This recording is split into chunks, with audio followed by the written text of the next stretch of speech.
ఓం శ్రీ కృష్ణ జగద్గురు పరబ్రహ్మణే నమః. ఓం నమో శ్రీ వేదవ్యాసాయ నమః. ఓం శ్రీ సద్గురు పూర్ణానంద స్వామినే నమః.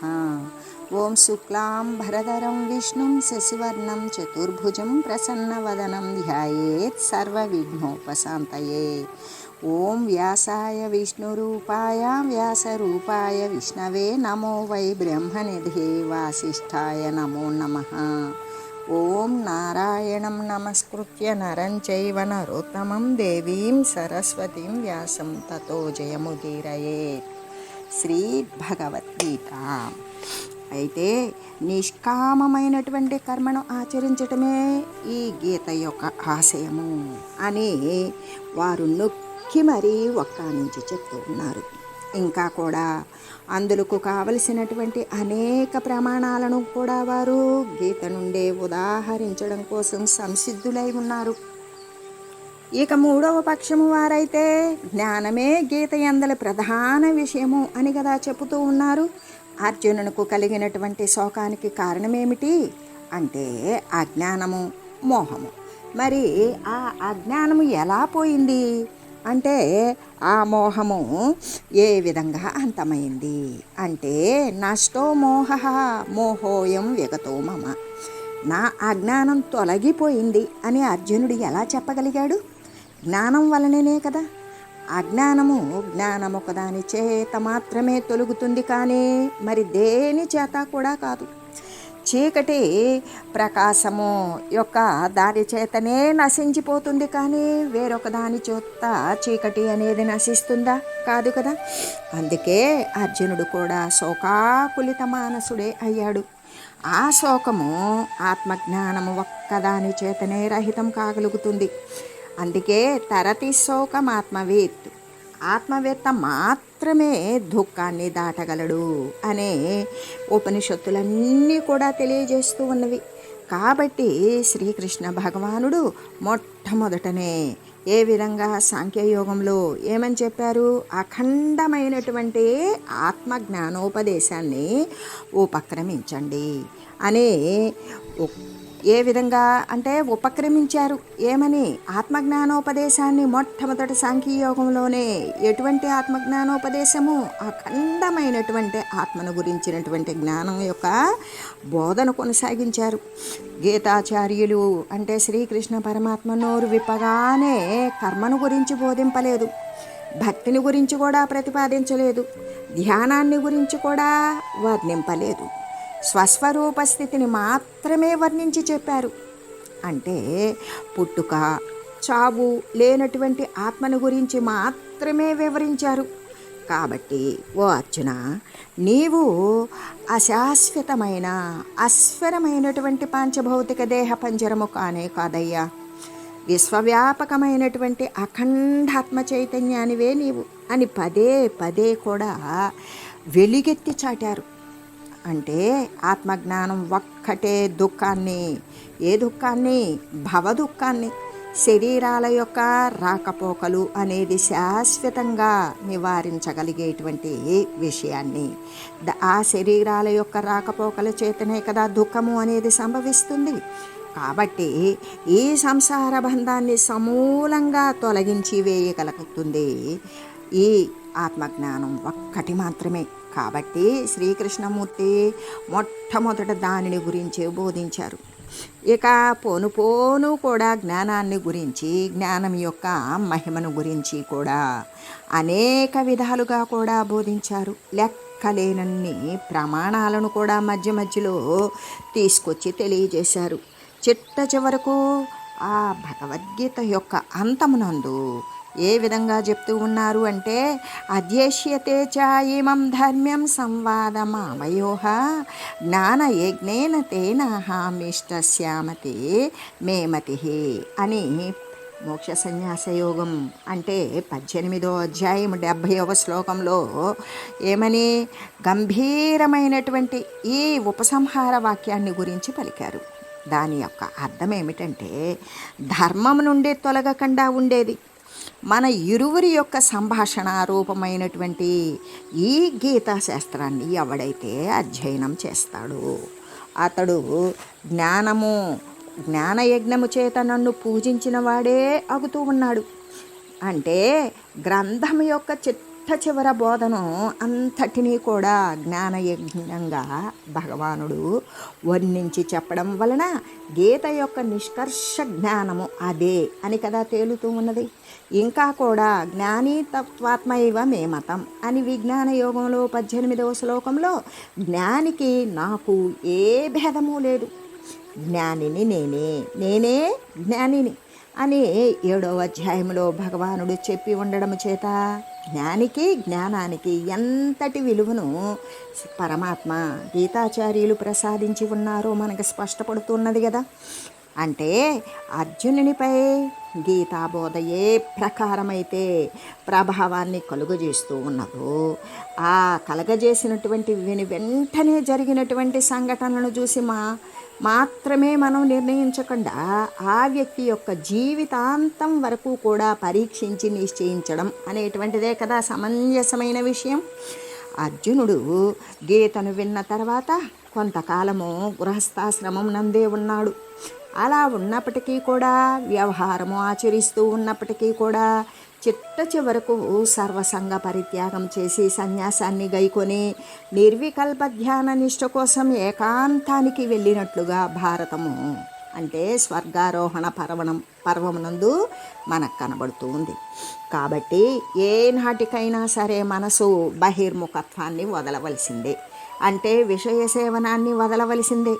అది అంతర్ముఖమై తన యొక్క స్వస్వరూపమైనటువంటి ఆత్మయందు నిలుకడును పొందినప్పుడు మాత్రమే జీవుడు పూర్ణముగా తన యొక్క లక్ష్యాన్ని పొందినవాడే అవుతాడు. అందుకే ఆత్మసంస్థం మనఃకృత్వా నకించిదపి చింతయే. ఇటువంటి ప్రమాణాలు అనేటువంటిది అంటే ఆత్మ సంయమ యోగంలో 25వ శ్లోకంలో చెప్పబడినటువంటి ఈ యొక్క అర్థాన్నే కదా విశదీకరిస్తుంది.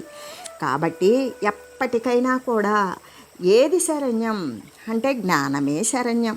జ్ఞానమే ఆత్యంతికమైనటువంటి దుఃఖరాహిత్యాన్ని పరమానంద ప్రాప్తిని కూడా కలుగజేస్తుంది. సర్వం కర్మాఖిలం పార్థ జ్ఞానే పరిసమాప్యతే అన్నట్లుగానే తక్కినటువంటి కర్మ, భక్తి, ధ్యానాదులన్నీ కూడా చివరకు జ్ఞానమునందే పర్యవసిస్తూ ఉన్నవి కదా. ఆ కర్మలు మొదలైనటువంటివి అన్నీ కూడా చిత్తాన్ని శుద్ధం చేసి ఆత్మవిచారణకు అనువైనటువంటి వాతావరణాన్ని జీవునికి కల్పిస్తాయి. తర్వాత ఆత్మవిచారణ అనేది లెస్సగా కొనసాగుతుంది. అప్పుడు జీవుడు మోక్షాన్నే పొందుతాడు. ఈ సత్యాన్నే కదా భగవానుడు చక్కగా నిరూపించి ఉన్నాడు. ఏ విధంగా అంటే తేషాం సతతయుక్తానాం భజతాం ప్రీతిపూర్వకం దదామి బుద్ధి యోగం తం ఏనా మాముపయాంతితే. అంటే నిరంతరం కూడా ఎల్లవేళలా కూడా ప్రీతిపూర్వకంగా ఎవరైతే నన్ను భజిస్తూ ఉన్నారో అటువంటి వారికి ఆత్మ ఏమిటి, అనాత్మ ఏమిటి, సత్యమేమి, అసత్యమేమి దానిని విచారించి నిర్ధారించుకోగలిగినటువంటి సమర్థత అంటే నేను అటువంటి బుద్ధి యోగాన్ని, జ్ఞానాన్ని ఇస్తాను. దాని చేత వారు నన్ను చేరుకోగలుగుతారు. భక్తి మరి కోరిక లేనటువంటి ఫలితం ఆశించినటువంటి కర్మ అదే నిష్కామ కర్మ. తరువాత ధ్యానము మొదలైనవన్నీ కూడా ఏ ప్రకారమైతే జ్ఞానం ఉద్భవించడానికి సహాయకారులే అవుతాయో, జ్ఞానము చేతనే నేరుగా మోక్షము ఎలా లభిస్తుందో ఇవన్నీ కూడా మనం ఇంతకు ముందుగానే కదా వివరించుకున్నాము. తన యొక్క స్వరూపాన్ని తాను తెలుసుకోవడమే మోక్షము. తెలుసుకునేటువంటి శక్తి ఏమిటి అంటే అదే కదా జ్ఞానము. అటువంటి శక్తి అందరికీ వస్తుందా? రాదు. భగవంతుని యొక్క అనుగ్రహం ఎవరిపై ఉంటుందో వారికి మాత్రమే లభిస్తుంది. ఆ భగవద్ అనుగ్రహం అనేటువంటిది కూడా అందరికీ రాదు. ఎవరైతే నిష్కామ కర్మ చేస్తారో, కోరికను వదిలేసి ఫలితాన్ని ఆశించకుండా చేసేటువంటి యథాప్రాప్తమైనటువంటి కర్మ చేత భజన, సంకీర్తన, జపము, తపము, మరి పరోపకారము మొదలైనటువంటి వాటి చేత పరమాత్మను బహుకాలము అర్చించినప్పుడు మాత్రమే, అర్చించినటువంటి వారికి మాత్రమే లభిస్తుంది. భగవద్భక్తియుక్తస్య తత్ప్రసాదాత్మబోధతః సుఖం బంధ విముక్తి స్యాదితే గీతార్థ సంగ్రహ. అంటే భగవద్భక్తి అంటే ఇంకా నిష్కామ కర్మాచరణమే కదా భగవద్భక్తి. అలా భగవద్భక్తి కలిగినటువంటి వానికి భగవంతుని యొక్క అనుగ్రహం లభిస్తుంది. భగవద్ అనుగ్రహం కలిగినటువంటి వానికి ఆత్మజ్ఞానము ఉదయిస్తుంది. ఆత్మజ్ఞానం కలిగినటువంటి వానికి సులభంగా బంధాలు నుండి ముక్తత్వాన్ని పొందుతాడు. ఇదే కదా గీతాసార సంగ్రహము అని పెద్దలు తెలియజేశారు. ఇంతకీ గీతాసారమేమి అని ఒక మహనీయుడు ప్రశ్నించగా అతడు ఏమన్నాడు అంటే 3 ఉన్నప్పుడు మాత్రమే, అంటే W3 అని బదులు చెప్పాడు. అంటే ఏమిటి అంటే వర్క్, వర్షిప్, విజ్డమ్. వర్క్ అంటే కర్మ లేదా పని, వర్షిప్ అంటే భక్తి, విజ్డమ్ అంటే జ్ఞానము. ఇది కర్మ, భక్తి, జ్ఞానం. కర్మ చేత ఎటువంటి కర్మ? నిష్కామ కర్మ చేత భక్తి కలుగుతుంది. ఆ భక్తి అత్యంత శ్రద్ధతో కూడుకొని ఉన్నప్పుడు జ్ఞానంగా మారుతుంది. ఆ జ్ఞానము చేతనే మరి మళ్ళీ కూడా ఇక ఆ జ్ఞానం చేతనే మోక్షము అనేటువంటిది లభిస్తుంది కదా. అంటే కర్మణా జాయతే భక్తి, భక్త్యా జ్ఞానం ప్రజాయతే, జ్ఞానాత్ ప్రజాయతే ముక్తి ఇది శాస్త్రార్థ సంగ్రహ. ఏమని చెప్పుతుంది శాస్త్రార్థం అంటే నిష్కామ కర్మ యొక్క ఆచరణం ద్వారా భక్తి అనేది పుడుతుంది. భక్తి వలన జ్ఞానం ఉత్పన్నమవుతుంది. జ్ఞానము చేత మోక్షము లభిస్తుంది. ఇదే కదా సర్వశాస్త్ర సిద్ధాంత సార సంగ్రహము అని మహాత్ములు కూడా తెలియజేశారు. కాబట్టి అర్జునుని యొక్క శోకాన్ని నశింపజేసినటువంటిది, మోహాన్ని కూడా రూపుమాపినటువంటిది జ్ఞానమే. అంటే గీత యొక్క పరమావధి అని, అది ఈ గీతా గ్రంథం యొక్క అర్థము అని కూడా కర్మ, భక్తి, ధ్యానము మొదలైనటువంటి సాధనలన్నీ కూడా క్రమంగా చిత్తశుద్ధి ద్వారా జ్ఞానాన్ని మరి సముత్పన్నం చేస్తాయి. అలా చేసేటువంటివి మోక్షానికి జ్ఞానమే సాక్షాత్తు సాధనము అని తక్కినవి కూడా ఒకదాని తర్వాత ఒకటి పరంపరా సాధనలు అని నిర్ణయించటమే కదా సముచితం అని తోస్తూ ఉన్నది అని చెబుతూ, అసలు ఈ గీతాబోధ అనేటువంటిది ఎందుకు అంటే ఇది ఏంటి, దీనివల్ల ఉపయోగం అంటే మానవుణ్ణి దేవునిగా మార్చివేయగలిగినటువంటి శక్తి, స్తోమత గీతాబోధకు ఉన్నవి. లేకపోతే సామాన్యుడుగాను అర్జునుని, సామాన్యుడుగా ఉన్నటువంటి అర్జునుడిని మహాత్ముడుగా మార్చివేయగలిగింది కదా. ఒక్క క్షణంలో జీవితం యొక్క ఆదర్శమంతా కూడా అర్జునునికి చూపబడింది. శ్రీకృష్ణమూర్తి ఈ ధర్మామృతాన్ని వర్షించారు.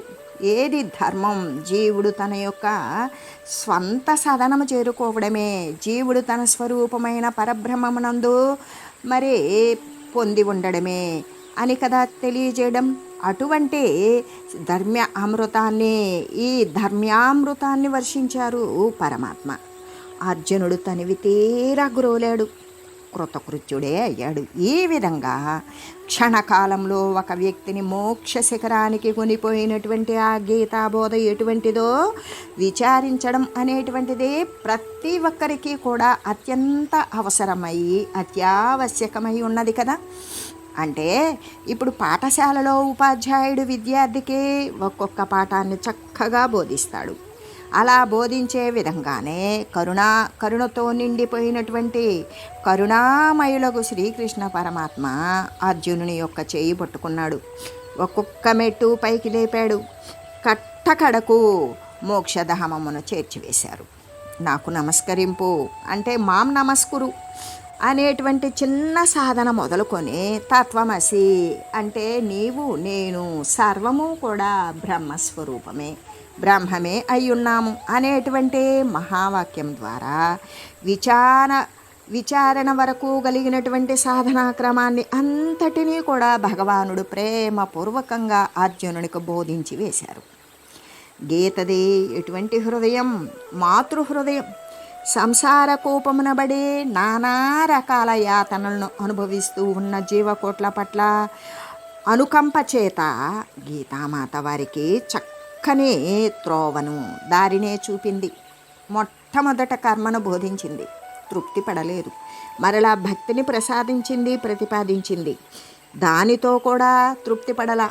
మరలా కూడా ధ్యాన పద్ధతిని వివరించింది. దానితోటి కూడా సంతుష్టిని పొందలేదు. చివరకు జ్ఞానాన్ని ఉద్బోధించింది. ఈ విధంగా సర్వయోగాలను కూడా ప్రతిపాదించి బంధంలో ఉన్నటువంటి వానిని ముక్తునిగా చేసి మరి సత్తుని యుక్తునిగా మార్చింది. దేని పట్ల? విషయాల పట్ల ఆసక్తితో ఉన్నటువంటి వానిని యుక్తునిగా, బోధమయంగా, జ్ఞానమయంగా మార్చి అప్పుడు గనక గీతామాత సంతృప్తి అనేటువంటిది పొందింది. అందుకే గీతయందు ప్రబోధింపబడినటువంటి ప్రధానములైనటువంటి ఈ 4 యోగాలను గురించి కూడా సంక్షేపంగా ఇక్కడ మనం విచారించి తెలుసుకుందాం. దాని చేత గీత యొక్క తత్వం ఏమిటి ఒకంతైనా సరే మనకి అర్థం అవుతుంది. అంటే గీత సన్యాసులకే ఉపయోగపడగలదు అనేటువంటి ఉపయోగపడగలిగినటువంటి గ్రంథము అని ఎవ్వరూ కూడా తలంచరాదు.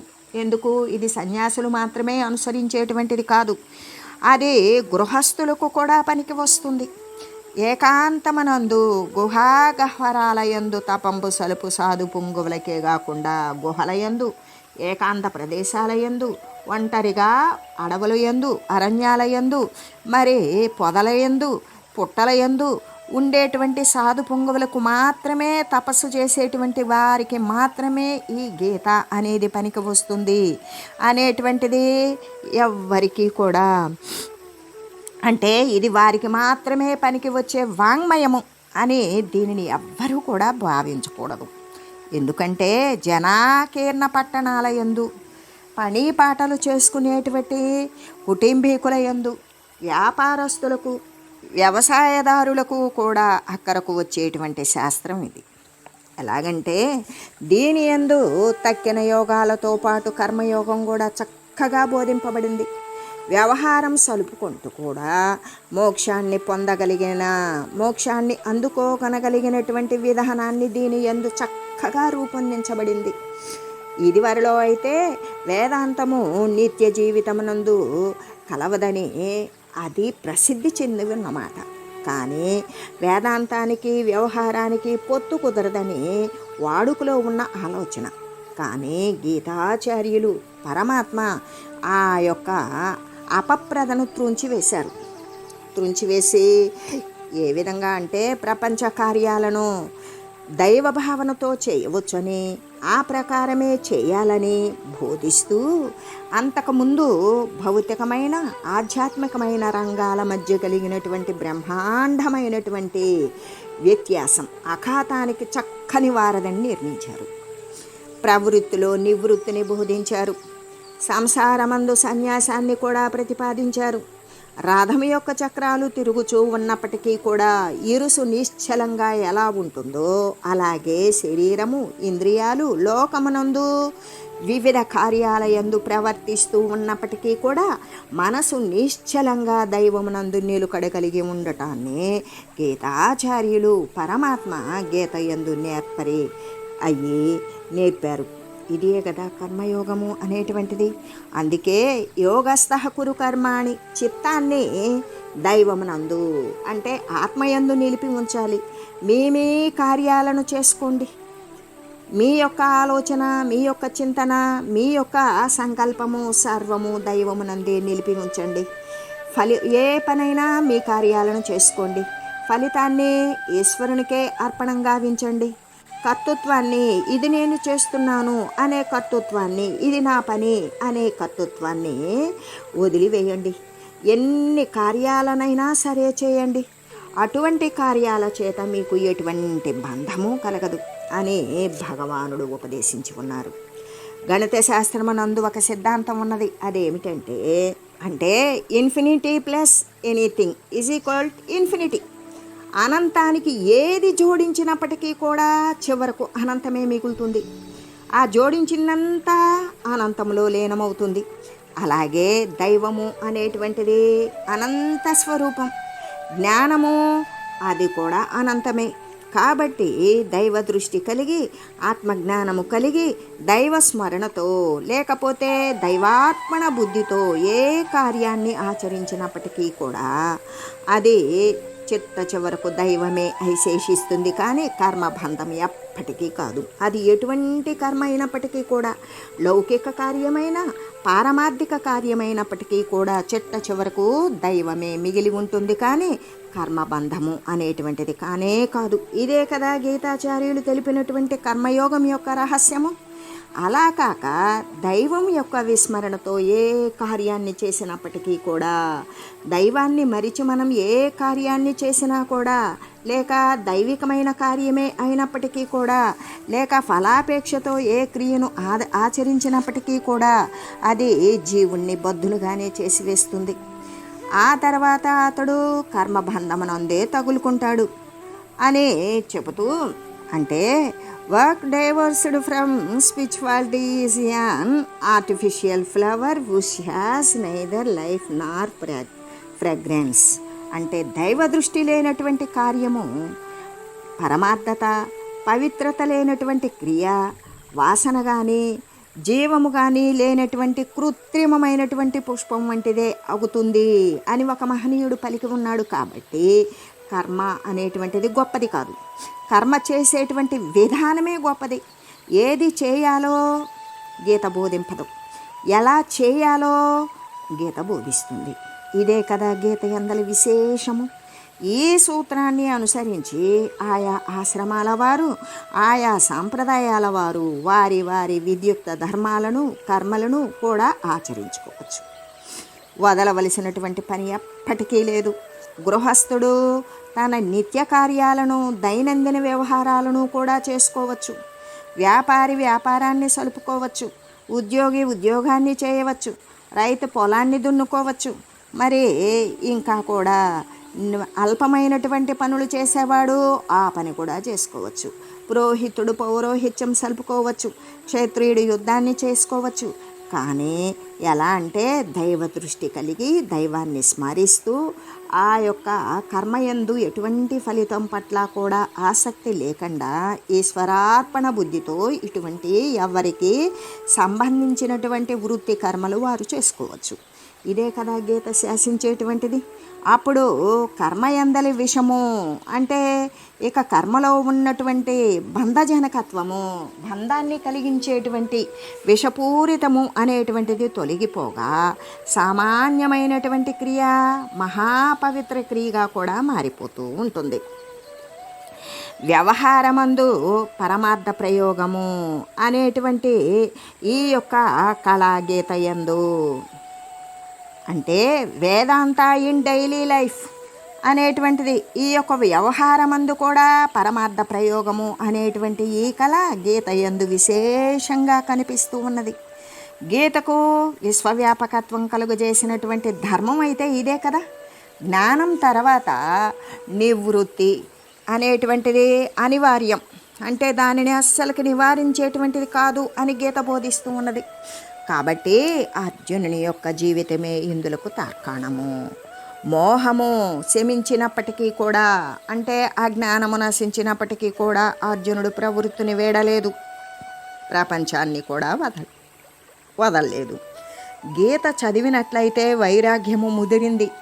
అరణ్యాలకు పారిపోతారేమో అనేటువంటి సందేహాల చేత కొందరు తమ బిడ్డలకు గీతను చెప్పించడం లేదు అని కూడా తెలుస్తుంది. కానీ అటువంటి బెంగ ఏమీ వారు పెట్టుకోని అవసరం లేదు.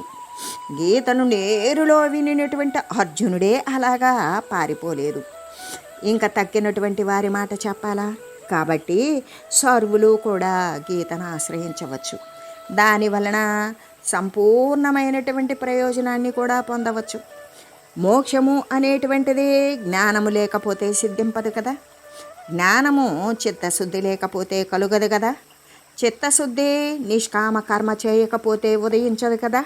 కాబట్టి సాధకులందరికీ కూడా ప్రప్రథమమున కర్మయోగము అనేటువంటిదే అత్యవసరమై ఉన్నది. కాబట్టి ఆరురుక్షోర్మునేర్యోగం కర్మకారణముచితే ఆత్మ సంయమ యోగంలో 3వ శ్లోకం అనేటువంటి ఈ వాక్యమునందు ఈ అర్థాన్నే భగవానుడు చక్కగా విశదీకరించారు. జ్ఞాన సౌధము అనేటువంటిది అంటే జ్ఞానము అనబడే మేడను ఎక్కాలి అనేటువంటి వారికి ప్రారంభంలో కర్మ కారణభూతమై కనబడుతుంది. అయితే కర్మను పూర్తిగా వదిలి ఎవ్వరూ కూడా ఉండజాలరు.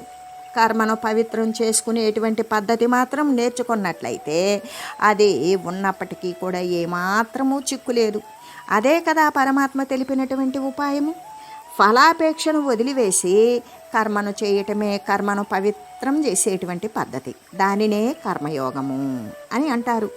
ఏ కర్మను కొందరు వేదాంతులు అసంగతమని ఉపేక్ష చేశారో, ఇది పెద్ద విషయమేమీ కాదు అని ఎవరైతే ఉపేక్ష చేశారో దానినే గీత స్వీకరించింది. అటువంటి దానిని నిష్కామంగా కూడా మార్చివేసింది. మోక్షానికి ఉపయోగపడేటట్లుగా చేసింది. గీత ఉద్భవించడానికి పూర్వం లోకంలో 2 తరగతుల వారు మాత్రమే ఉండి ఉన్నారు. కర్మలను చేస్తూ ఫలాన్ని అపేక్షించేటువంటి వారు, అంటే ప్రాపంచక సంస్కారం కలిగినటువంటి వారు ఒక తరగతి. కర్మలను పూర్తిగా విసర్జించిన వారు అంటే సన్యాసులు, తాపసులు, వీరు 2వ తరగతి. కానీ గీత 3వ తరగతి వారిని లేవదీసింది. ఎవరు వారు? కర్మలను చేస్తూ కూడా ఫలాన్ని ఆశించకుండా ఉండేటువంటి వారు. కర్మలను చేస్తూ కూడా కర్మలను ఆచరించినప్పటికీ కూడా అటువంటి వారిని కర్మ బంధింపదు. కాబట్టి గీతామాత సూచించిన ఈ 3వ పద్ధతి ద్వారా జనులు తమ యొక్క కర్మరంగాన్ని శుద్ధం చేసుకొని దాని ద్వారా తమ యొక్క హృదయ క్షేత్రాన్ని కూడా పునీతం చేసుకొని జ్ఞానం యొక్క ఉత్పన్నము చేత పరమానందమే అనుభవించుదురుగాక అని తెలియజేస్తూ ఓం మంగళం పావన గీతామాత జయ మంగళం భక్తజనావని బంధ విమోచని భవభయహారిణి భవ్యదాయిని మంగళం. ఓం మంగళం శ్రీ కురుక్షేత్ర రణక్షోణి విహారిణే పార్థసారథి రూపాయ గీతాచార్యాయ మంగళం. ఓం మంగళం మహా.